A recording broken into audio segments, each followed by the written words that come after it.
This episode of The Young Turks is brought to you by Audible.com. Get a free audiobook at audiblepodcast.com/TYT. Go. Yesterday, President Obama came out and drew his line in the sand. He came to a White House press briefing that he wasn't scheduled to come to. All of a sudden, everybody was like, ooh, damn. And in fact, at 2 o'clock, Boehner was supposed to come out and speak. And the president bigfooted him and came out and said, oh, yeah, you're going to have to wait, okay? I'm speaking now. And that's what happened. And he said, look, we've given $33 billion extra on top of the $40 billion he already gave. So he said, literally, they asked for $73 billion initially, which is actually not true. They asked for $72 billion initially.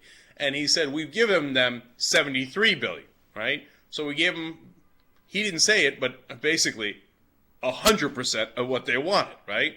And he went on to say in the very next sentence, well, you know, and now they're complaining about what kind of cuts they are, etc. Nobody can get 100% of what they want. But wait a minute, you actually literally gave them 100% of the cuts that they wanted. Now, oh, I wanted cut X, but you gave me cut Y. Oh, come on, dude, I'm not even having that conversation, okay? But, of course, this president is having every conversation.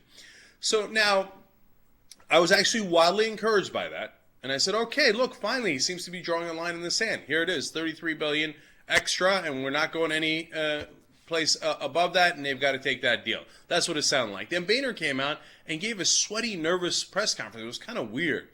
And he said things that didn't even quite make sense. He said, look, one of the quotes was, the White House is proposing cuts far beyond things that we would have imagined, so we would want to get an agreement, and we want to keep the government open. That's an interesting admission. So he's saying the White House gave us more than we could have possibly imagined, but we're still saying no.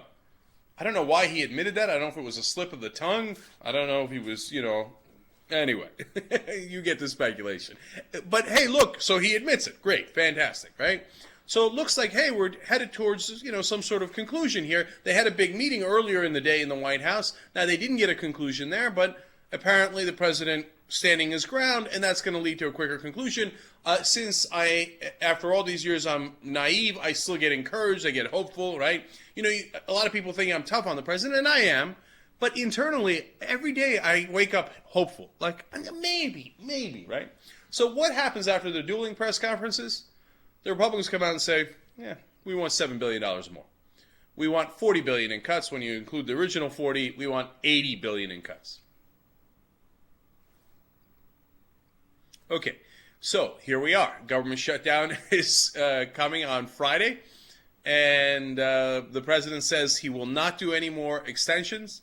And then later in the press conference said, well, if we have a deal between now and Friday, and you still need a couple of days to actually get it done technically, then we could extend it for a couple of days. But that's fine, okay? So are we really going to have a government shutdown? Maybe for a couple of days. And maybe what it is Boehner's got to prove to the Tea Party guys, hey, you know what? Look at me. I'm a tough guy. I shut down the government, for some period of time, maybe a week, maybe a couple of days, maybe a couple of weeks, right? And then come back and make a deal.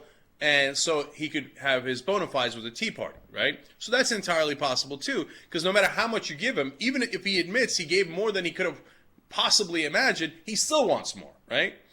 And, we had David Sirota on yesterday making this similar point that I make. That was on the MSNBC show, where Sirota said, look, if I was the Republicans, I'd do the same thing. I'd keep asking for more and more because the guy keeps giving more and more.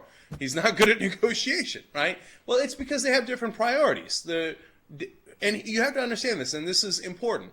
It's because the Democrats don't want a government shutdown because they think that could really hurt the economy. And it's not just because of the goodness of their heart. They think, for example, President Obama thinks it's really important that we keep the economy going well so he can get reelected in 2012.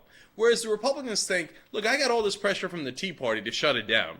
And if it hurts the economy and we lose jobs, well, I blame that on President Obama and we get a Republican president. It's a win-win. So you understand why they're in this different negotiating strategies where one side gives in everything and the other side takes everything?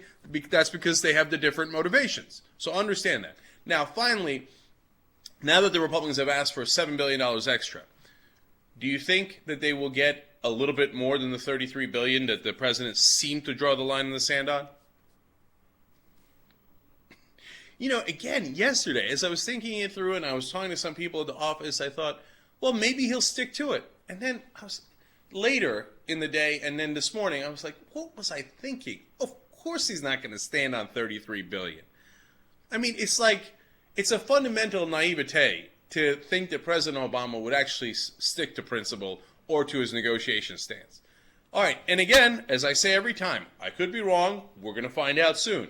But anybody who's watched this show and hence has seen the pattern unfold, this is not our opinion. This is a matter of, look, this is what happened before, and this, and this, and this. It's an obvious pattern. You will see that the president will likely give at least a couple of $1 billion more to the Republicans in tax cuts, and then Boehner will think, hey, you know what? I'm a genius. I asked for more money when it seemed totally and utterly unreasonable to ask for more money, and I got it. Let's see what happens, okay? And if the president sticks to $33 billion and doesn't go a nickel more, and I'll say, all right, look, it's not a deal I would have made, but at the end, at least he's stuck to some degree of, calling it principle is not quite right, but at least stuck to his negotiation stance, right? We'll see. Audible.com is the leading provider of audiobooks. In fact, they have over 75,000 titles. And you can listen on your iPod or your MP3 player. You can listen to it anywhere at any time. It's incredibly convenient. And they have books in every single genre imaginable. You can get a free audiobook if you go to audiblepodcast.com/TYT. Totally true.